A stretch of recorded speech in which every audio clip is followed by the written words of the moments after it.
उरले उरात काही आवाज चांदण्यांचे, आकाश तारकांचे उचलून रात्र गेली. हे शब्द आहे निवडुंग चित्रपटातले. हे गीत लिहिलंय अर्थात सुरेश भटांनी, याला संगीत दिलंय हृदयनाथ मंगेशकरांनी, आणि आवाज आहे तो म्हणजे सुप्रसिद्ध गायिका आशा भोसले. खरंच आपण जेव्हा हे गीत ऐकतो, हे शब्द ऐकतो, तेव्हा असं वाटतं की जर का खरंच चांदण्यांमध्ये जर का कुठला आवाज असेल तर तो कुणाचा असेल, तर तो आशा भोसलेंचाच असेल. आज 93व्या वर्षी आशाताईंनी या जगाचा अखेरचा निरोप घेतला. आज त्यांचं अत्यंत दुर्दैवी असं निधन झालंय.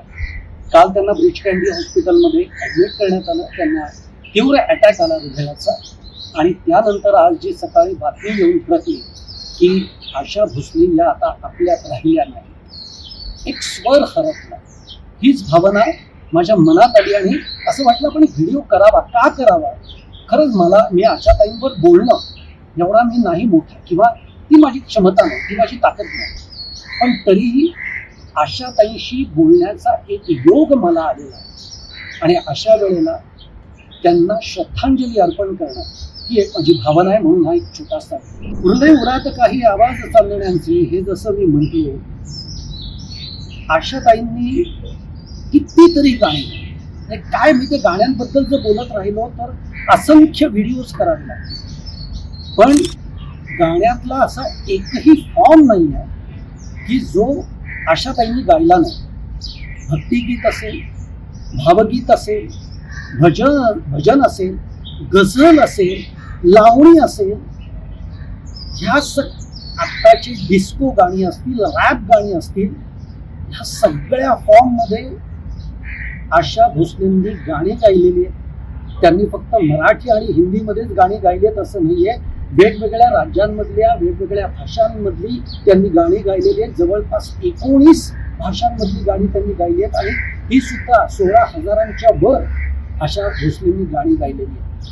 त्यांच्या या सगळ्या गायन प्रवासाबद्दल आपण खरं तर बोलायला लागलो तर दिवस रात्र हे आपल्याला कमी पडतील, पण जेवढं मला आठवतंय ते मी मांडण्याचा प्रयत्न करणार. खरं तर आशाताईंच्या या सगळ्या गाण्याच्या प्रवासावर बोलणं किंवा आशाताईंवर बोलणं हे म्हणजे मी खरं सांगेन की मी यासाठी खूप तोकडा, पण मग हा व्हिडिओ का मी करायला घेतला तर आशाताईंबरोबर बोलण्याचा एक योग माझ्या आयुष्यामध्ये मला सुद्धा आला, आणि मी त्याही वेळेला भारावून गेलो होतो. 2 ते 3 मिनिटं आमचा फोनवरचा संवाद होता. म्हणजे आशाताईंचं एक पुस्तक आहे, ते पुस्तक त्या लिहित होत्या, ते येणार होतं, आणि त्या अनुषंगाने मी त्यावेळी एका माध्यमामध्ये काम करत होतो, एका चॅनलला काम करत होतो. तेव्हा मी आशाताईंना फोन केला आणि त्यांना म्हटलं की आशाताई, मला तुमची मुलाखत द्यायची आहे, तुमचं पुस्तकही येत आहे, आणि सगळ्यात महत्त्वाचं म्हणजे आशाताईंचं एक वेगळेपण आणखीन म्हणजे आशाताई या उत्तम स्वयंपाक करतात. उत्तम, त्यांच्या हाताला उत्तम अशी चव आहे. हॉटेल्स आहेत त्यांची, आणि मी त्यांना म्हणलं की त्याही अनुषंगाने मला तुमच्याशी बोलायचं. तर आशाताई तेव्हा म्हणल्या, अरे राजा सुहास, तू जेव्हा आता मला फोन केला तेव्हा मी आत्ता सुद्धा मी स्वयंपाकच करते. तुझा फोन मी स्पीकरवर टाकलेला आहे आणि स्वयंपाक बनवता तुझ्याशी बोलते. होय म्हणे, मला स्वयंपाकाची खूप आवड आहे. आत्ता देखील मी नातीलाच माझ्या चांगलं तिला आवडणारे पदार्थ करून खाऊ घालणार आहे, आणि आपण नक्की करूया इंटरव्ह्यू. फक्त माझं हे पुस्तक एकदा पूर्ण होऊ दे, मी तुला नक्की, मी आवर्जून तुला फोन करीन. मी तुझा आता नंबर हा सेव्ह करून घेते आणि मी तुला फोन करून आपण तो इंटरव्ह्यू करू. त्याच्यानंतर अर्थात मी त्या चॅनलमधून बाहेर पडलो, दुसऱ्या चॅनलचा प्रवास सुरू झाला.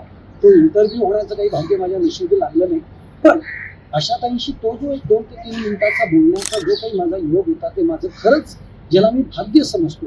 आणि म्हणून ही एक जबाबदारी आहे. आशाताईंचं जेव्हा निधनाची बातमी आपल्याला समजते तेव्हा आपल्याकडनं सुद्धा छोटीशी का होईना, पण एक श्रद्धांजलीपर आपण 2 शब्द बोलावेत ही माझी भावना राहिली, आणि ती तुमच्यासमोर व्यक्त करण्यासाठी खरं तर मी इथे हा व्हिडिओ करतो.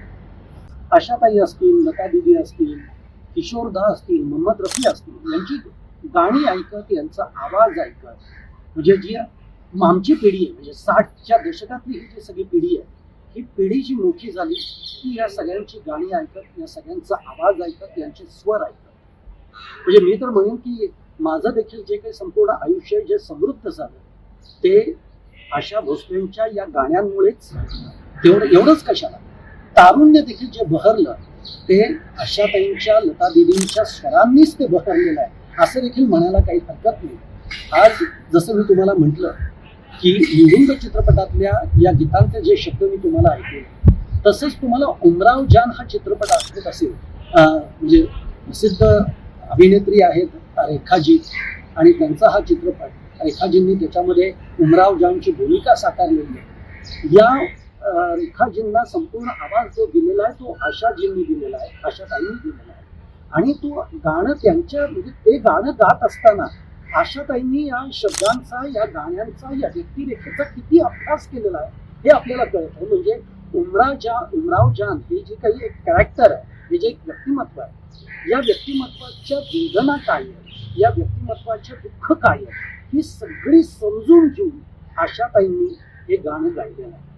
असे वेगवेगळे तुम्हाला हेलन या सुप्रसिद्ध बॉलिवूड मधल्या डान्सर आठवत असतील, की अभिनेत्री सुद्धा आहेत, पण त्यांना सुद्धा जो आवाज दिलाय तो आशाताईंनी दिलेला आहे. मधुबाला म्हणजे खरं तर आपल्या या भारताला पडलेलं एक मधुर स्वप्न म्हणायला हरकत नाही, इतकं ते सौंदर्य होतं.